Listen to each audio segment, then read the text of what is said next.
So if you're anything like me, you meet a lot of turtle teams in arena, right? Classic arena, siege, tag arena, battles. And I've heard people complain about turtles. They're hard to beat. They do too much damage, and they're always getting their ass kicked by some level 60 account with 400k power turtle teams. Well, yeah, because those people brought stuff like Galathier, Marichka, Harima, Marius, Duchess, like that kind of stuff into the fight to turtles. So no wonder they're getting one shot, right?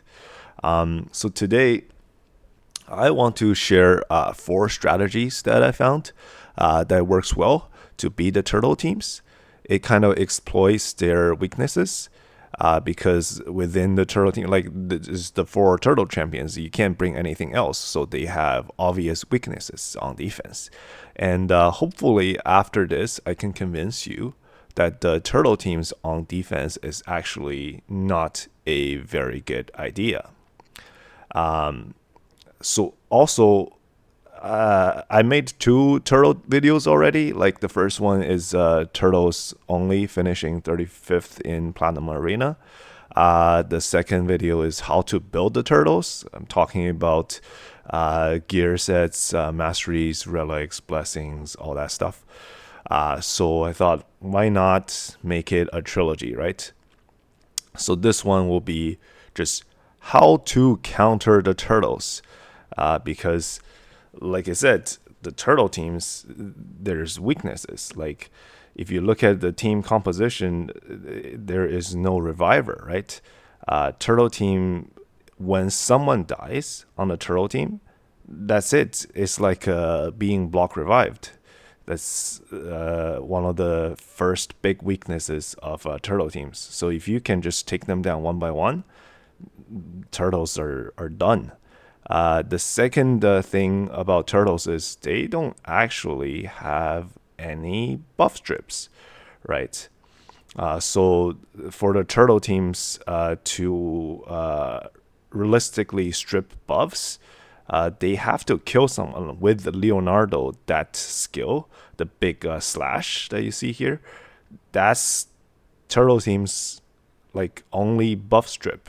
So if you have vital buffs that you can keep on your team, and they have to be the correct buffs, because if you just add any buffs, that actually boosts Leonardo's damage, so that's not good. But if you have the correct buffs, the turtle teams actually can't strip your stuff, and that's another strategy that you can use to beat the turtles. And finally, the weaknesses is lies with the build. Like a lot of turtles are built in a certain way that you can exploit, right? They all have lightning cage. They all have Stoneskin. So let's jump in. The first strategy is just kind of like brute force. Like what you see here.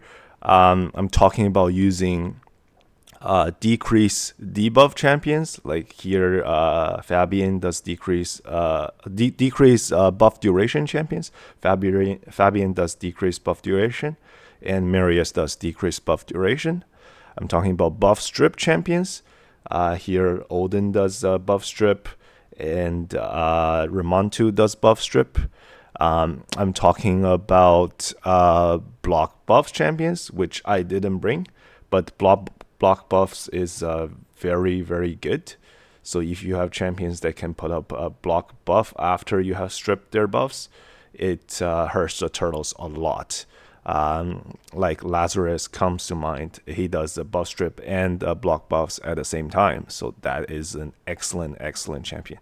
Another one of those newer champions also does that. So that's very good. And then obviously block passive champions. Like if you have champions that can block passive, like here I brought Ramontu. Like the teams I show will all be like champions that were once obtainable, right? Either through guaranteed or fusion or one way or another.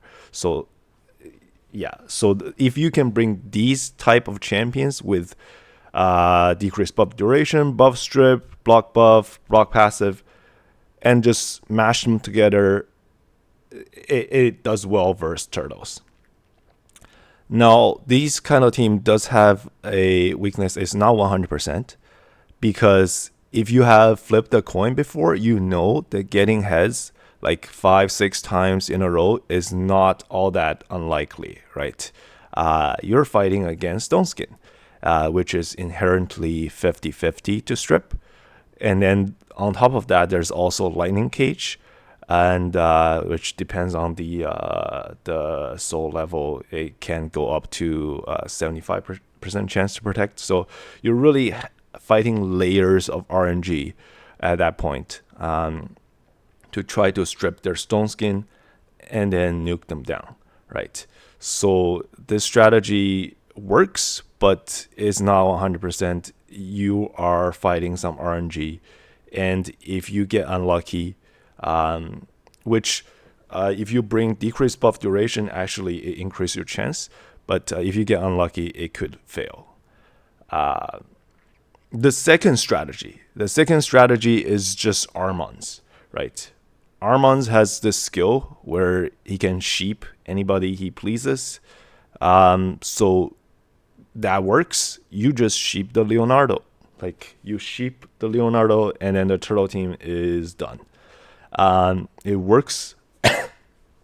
But sometimes people put this little relic called the Wand of Submission on their Leonardo. And let's be real here. Wand is the reason Armanz is not very meta at the moment, because it is everywhere, right? It is everywhere, and you can't know if the enemy have it or not until you try and to debuff the enemy or to sheep them. So if your Armanz gets sheep deflected back, yeah, they have it. They have the wand, and your chance of beating that team just went down dramatically, right?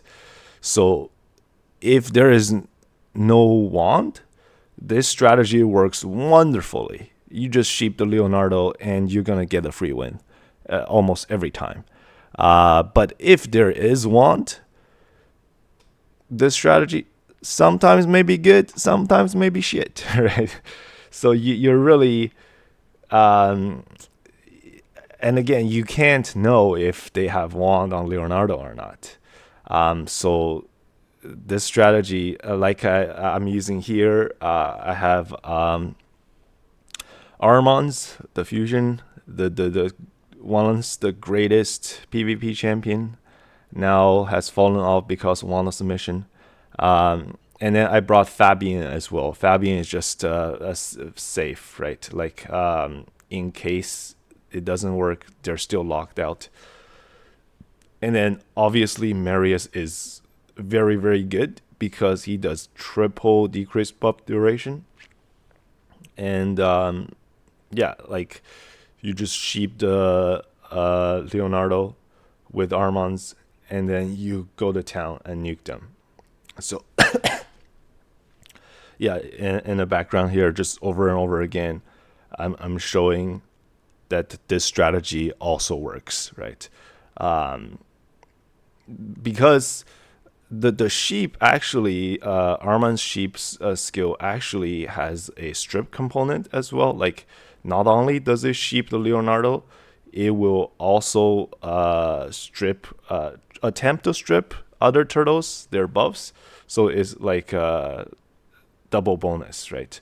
And that makes this strategy good because Armanz is huge in this strategy. Sometimes what I notice is when Leonardo comes back, if they have like counterattack, or if another turtle goes before your nuker, and they have Donnie is alive, he'll heal Leonardo a little bit, which brings him above 50%. And then when you nuke, you will actually trigger Leo's passive and give him the Stoneskin, which could be disaster. So you really got to try to tune your team so you're not getting cut, or when you break the sheep and he comes back, like he's not getting healed. If he's getting healed somehow, some way, like that could ruin the strategy, and that could be like a con for the strategy, right? Where you fail is to have that happen. Another thing is like here I'm bringing Lady Mikage, like which one offers another layer of strip, and two, like Lady Mikage has increased accuracy. Sometimes they build really high resistance on specifically like Donatello for the turtle team. So you might not have enough accuracy on your champions to do the things you want to do. And bringing that increased accuracy champion can be huge. Okay, so the third strategy is just to use bombs.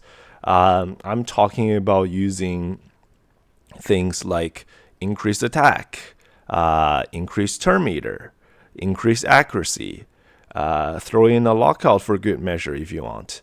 So like just have a team composition that is very bomb focused. And the pros of using bombs is very satisfying, right? To see the turtles hiding under their like stone skin shells to explode. And yeah, once the bomb go off, like it does so much damage to things under Stoneskin, they just all die. So very satisfying. The con is there are some evil defenses out there. I met them, and they put their turtles in feral. They put their turtles in untouchable, immunity, like whatever, like the 2-turn block debuff set, right? And they have lightning cage, of course they have lightning cage. So if you can strip that block debuff buff that they have from the set, your bombs can't land on them. It can't go on. And if your bombs don't go on, like your team is built around bombs, the champions themselves don't do much damage with their normal attacks or A1s, whatnot. Like you just lose, right? The turtles will just wreck you. So beware, because there are people out there who just do block debuffs on their turtles, and that ruins the strategy. So the good thing is the vast majority of turtles, vast majority are in Stoneskin, and bombs do fantastic versus those. So this is absolutely a valid strategy versus turtles. Just use bombs. Over here, the bomb team I have chosen, and this was back in the days when UDK was everywhere. I have Astrolith and a spread debuff champion, Tyrannorak, here. So why this works is because Astrolith's bombs are actually unresistible. They will go on no matter the resistance. And back then, UDKs have really high resistances. So Astrolith is great. So that's the bomb teams I used. Fourth, and probably I would say the safest option. This option might not be the fastest, but if the team is tuned properly, I would say it works every time. Every time you go against the turtles, like this team would work. And that is, of course, to use unkillable or block damage buffs. So the, again, vital flaw of turtles, they don't have revive, and they have no buff strip besides the Leo's big hit. So, and that is conditional. You need someone to die. So if we put up block damage or unkillable before Leo goes, and Leo usually is not that fast, You don't see a lot of like 300 plus speed Leonardos out there. Like they're usually not that fast. So if you put up block damage unkillable, nobody will die on your team. And if nobody dies on your team, the turtles can't hurt us, right? So then we can take them out one by one because there's no reviver amongst the turtles. So each death is a block revive. They're not coming back. So this strategy works great. I think it's probably the best strategy to go against turtles. If you are up against turtles in Siege, and if you want to win more in Tag Arena, Classic Arena, and you see turtle defenses, this is the strategy I would bring to beat them because it is near perfect. Like there's very little room for you to fail with this strategy.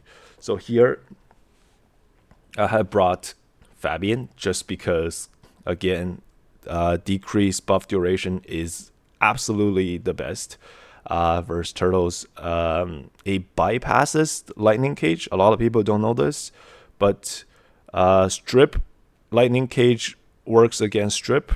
You have to go through lightning cage and then do the Stoneskin check, but decreased buff duration, something like Fabian, something like Marius, it bypasses lightning cage. You don't have to go through that check, just the 50-50 for Stoneskin.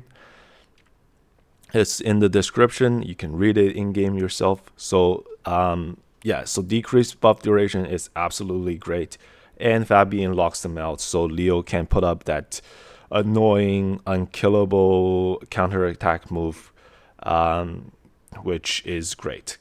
And then for the unkillable, I have brought here the Noel and Sir Nicholas combo.